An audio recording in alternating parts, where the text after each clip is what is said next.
We're back with Kirk West, Managing Director of Principal Global Investors out of New York. And staying with us, of course, is Jim Rogers, our guest host from Rogers Holdings. Kirk, let me ask you, Southeast Asia, obviously the supply chain for China, whether you're talking about, inputs or resources, et cetera, is that a good way to play recovery in China and continued growth?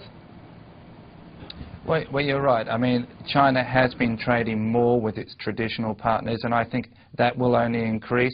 I mean, you can obviously throw Australia in there as well from a resource perspective. But I think probably the most exciting at the moment is Taiwan.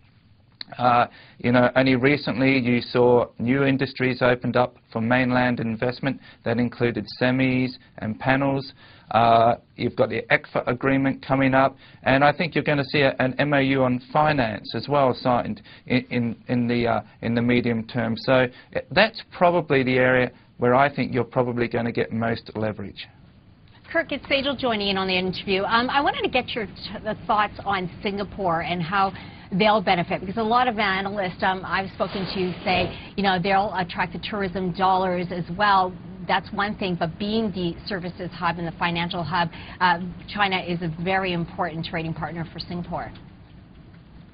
Well, you're right. I mean, Singapore is a very open economy. It's very leveraged to world trade, and that's really where it's going to benefit. So it's not going to benefit, I think, as much as some of the other economies, particularly the resource-based, and as I said, places like Taiwan and Korea, which are more component inputs, but it's certainly going to be beneficial.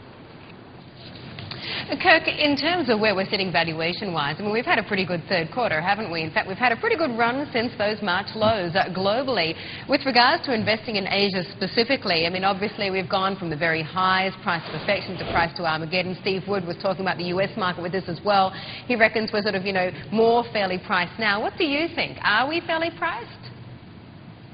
Look, I think certainly in Asia we are slightly above mid-cycle valuations.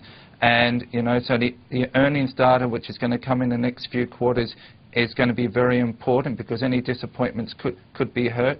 But longer term, we are still very, very constructive on Asia. But it has become a stock picker's market. I think you can't rely on the high beta stocks anymore. You really have to do your work.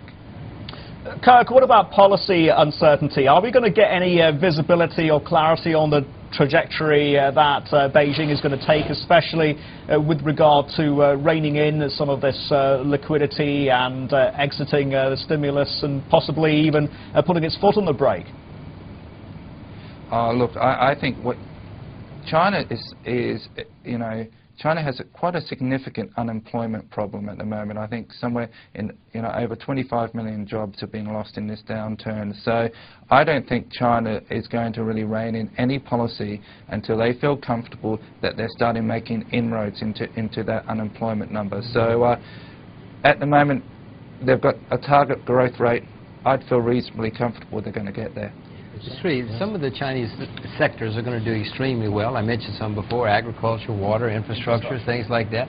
They're going to do very well no matter what happens. People who deal with the West, with the U.S. and Europe, are going to feel problems for the next year or two or three, no matter what the Chinese government does. You really have to pick the sector in China and the world, rather than just making an across-the-board assumption or statement.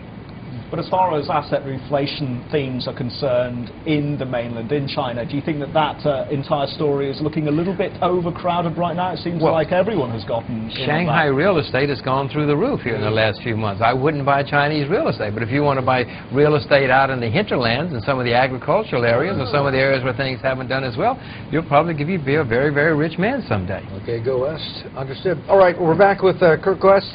Excuse me, no, we need to say thank you and goodbye to Kirk West, Principal Global Advisors. And we'll be back with Jim Rogers from Rogers Holdings. Still time to get your questions in for Jim. Email us at squawk@cnbcasia.com.